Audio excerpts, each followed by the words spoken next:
साल 1570 की बात है। कभी फारस के बादशाह के दरबार में ऊंचे ओहदे पर रह चुका गियास बेग अब मुफलिसी के दिन गुजार रहा था। सर पर बड़ा उधार था उसके, और साथ ही तेहरान में शिया सुन्नी के बीच लड़ाई से वो तंग आ गया था।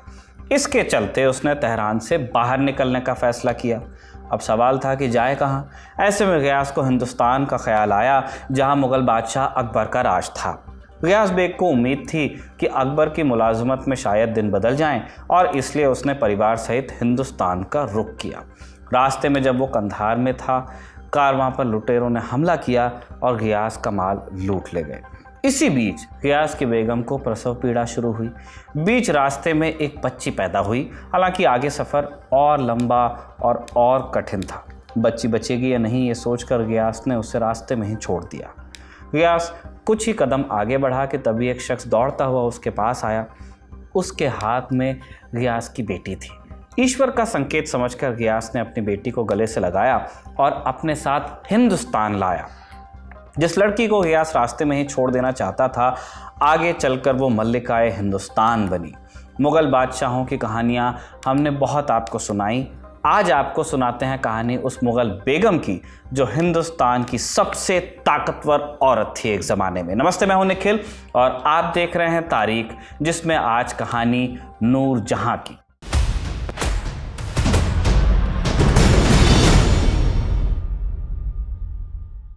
नूरजहां के बचपन का नाम मेहरुन्निसा था। उनके पिता तेहरान से हिंदुस्तान आए और बादशाह अकबर के दरबार में मुलाजिम हुआ करते थे। मेहरुन्निसा जब बड़ी हुई, उनका भी दरबार में आना जाना शुरू हुआ, और इसी दौरान एक रोज़ शहजादे सलीम की नज़र मेहरुन्निसा पर पड़ी। किस्सा कुछ यूँ है कि एक बार मुग़ल शहजादे सलीम हाथ में 2 कबूतर लिए गुसल खाने की ओर जा रहे थे। रास्ते में उन्हें एक मोहतरमा खड़ी दिखाई दी, जो वहाँ खड़े खड़े बाग के फूलों और हंसों को निहार रही थी। शहजादे ने उनसे एक फरमाइश करते हुए कहा, आपको ज़हमत ना हो तो ये कबूतर मेरे हाथ से ले लीजिए, मैं नहाकर लौटूंगा तो वापस लूँगा। शहजादे की फरमाइश हुक्मसरी की थी, सो मोहतरमा ने कबूतर अपने हाथ में लिए भी। सलीम लौटे तो देखा कि हाथ में सिर्फ एक कबूतर था। उन्होंने पूछा कि मेरा दूसरा कबूतर कहाँ गया। मोहतरमा ने जवाब दिया, वो तो उड़ गया। शहजादे ने फिर पूछा कि कैसे।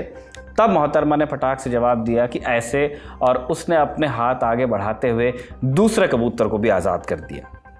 कहते हैं मेहरुन्निसा के इसी रूमानी अंदाज ने शहजादे को इतना प्रभावित किया कि सलीम उसे दिल दे बैठे। हालांकि जब ये खबर बादशाह अकबर तक पहुंची, उन्हें ये बात एकदम नागवार गुजरी। उन्होंने मेहरुन्निसा के पिता गियास को बुलाया और आदेश दिया कि वो जल्द से जल्द मेहरुन्निसा की शादी किसी और से कर दें। अकबर ने मेहरुन्निसा के लिए एक दूल्हा भी सुझाया, और फिर इस घटना के बाद मेहरुन्निसा अली कुली उर्फ शेर अफगान के साथ बंगाल चली गई। हालांकि सलीम मेहरुन्निसा को कभी भूले नहीं। 1605 में अकबर की मौत के बाद सलीम गद्दी पर काबिज हुए और यहाँ से उन्हें जहांगीर के नाम से जाना गया। गद्दी पर बैठने के कुछ दिनों बाद ही उन्होंने मेहरुन्निसा को अपने पास बुलाया। 1611 में जहांगीर ने मेहरुन्निसा से निकाह भी किया और उन्हें एक नया नाम दिया, नूर महल, यानी महल की रोशनी। बाद में इसी नाम को नूरजहां कर दिया गया, यानी संसार की रोशनी। जहांगीर से शादी के बाद नूरजहां बहुत ताकतवर होती गई। सरकारी कामकाज में दखल हुआ और उसे संभालने के अलावा वो शाही शिकार पर भी जाने लगी। तुज़्क-ए-जहांगीरी में जहांगीर एक किस्सा बताते हैं कि एक बार आगरा के आसपास एक आदमखोर बाघ ने लोगों को परेशान कर दिया। मसला बादशाह के पास पहुंचा। जहांगीर हाथी पर सवार होकर शिकार के लिए निकले और साथ में नूरजहां भी थी। जब ये लोग बाघ के पास पहुंचे तो बाघ की गंध से हाथी बिगड़ गया और हौदे से बाघ पर निशाना लगाना बहुत मुश्किल होने लगा, और मुग़ल शिकारी भी निशाना लगाने में असफल ही रहे। ऐसे मामले को संभाला नूरजहां ने। जहांगीर लिखते हैं, मिर्ज़ा रुस्तम जैसा निशानेबाज 4 गोली चलाकर भी बाघ को निशाना नहीं बना पाया। ऐसे में मैंने अपनी बंदूक नूरजहां को दी और उसने पहले ही वार में बाघ को गिरा दिया। एक और जगह जहांगीर लिखते हैं कि नूरजहां ने अकेले ही 4 बाघों को मार गिराया था, और तब उन्होंने इनाम के तौर पर नूरजहां को 1 लाख रुपए की कीमत के 2 हीरे के कड़े दिए और उस पर 1000 अशरफियों की बारिश भी की। तब के दौर के ब्रिटिश ऑफिसर्स ने जब मुग़ल दरबार का दौरा किया तो उन्होंने भी नूरजहां का जिक्र किया। ब्रिटिश ऑफिसर थॉमस रो के मुताबिक नूरजहां दरबार में सबसे ताकतवर हैसियत रखती थी और बाकी रानियों के बरक्स उनका दरबार और रियासत के कामकाज में सीधा दखल था। जहांगीर को चूंकि अफीम और शराब की लत थी, तो इसके चलते नूरजहां ने सत्ता की बागडोर अपने हाथ में ले ली और वो मल्लिकाए हिंदुस्तान के नाम से जानी गई। जहांगीर से शादी के कुछ ही वक्त बाद नूरजहां ने एक शाही फरमान जारी किया जिसमें कर्मचारियों के लिए ज़मीन की सुरक्षा की बात की गई। इसी फरमान में उनके दस्तखत थे नूरजहां बादशाह बेगम। इससे पता चलता है कि नूरजहां एक बादशाह के बराबर ताकत रखने लगी थी। मल्लिकाए हिंदुस्तान बनते ही नूरजहां ने मुगलिया सल्तनत के साथ अपने पारिवारिक रिश्तों को और मजबूत किया। 1612 में नूरजहां ने अपने भाई असफ खां की बेटी अर्जुमंद बानो यानी मुमताज़ महल की शादी जहांगीर के बेटे शाहजहां से करवाई। हालांकि यही फैसला आगे उनके लिए पैरों पर कुल्हाड़ी साबित हुआ। दरअसल नूरजहां की पहली शादी से एक बेटी थी जिसका नाम था लाडली बेगम। नूरजहां चाहती थी कि उसकी शादी मुगल गद्दी के अगले वारिस से ही हो ताकि सत्ता पर नूरजहां की पकड़ कमज़ोर न हो। इसी कोशिश में नूरजहां ने जहांगीर के सबसे बड़े बेटे खुसरो के सामने लाडली बेगम से शादी का प्रस्ताव रखा और खुसरो तब जेल में थे। जहांगीर के साथ अदावत के चलते उन्हें कैद किया गया था।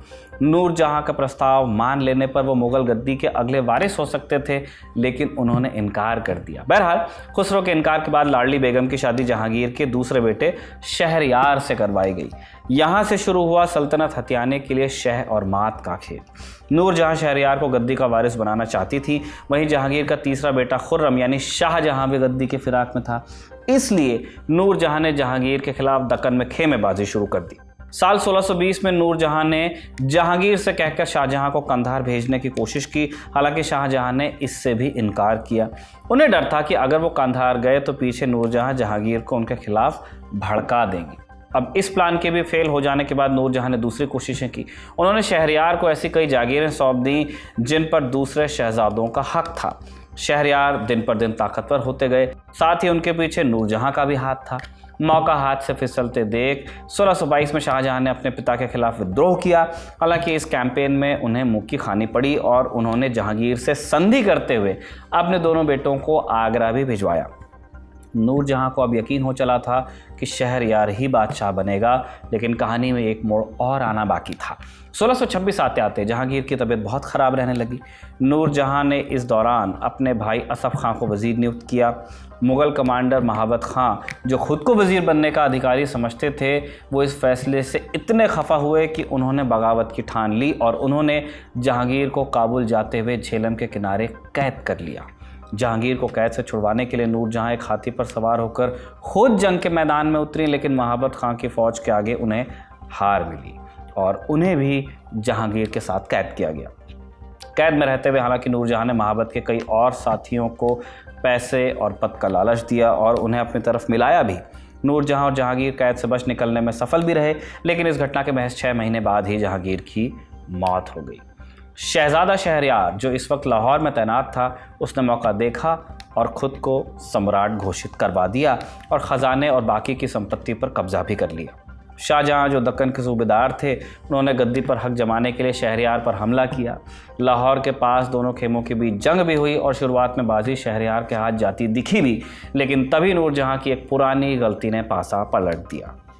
हमने आपको बताया था कि शाहजहां की शादी नूरजहां के भाई आसफ खां की बेटी से हुई थी, यानी आसफ खां शहरयार का ससुर लगता था।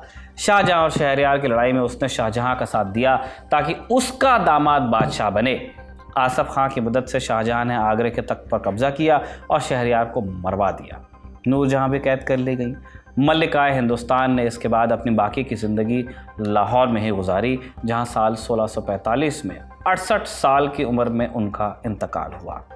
इसी के साथ तारीख का आज का एपिसोड हम कंक्लूड करते हैं। इसे कमल ने लिखा और जतिन ने रिकॉर्ड किया। आप देखते रहिए दी लल्लन टॉप।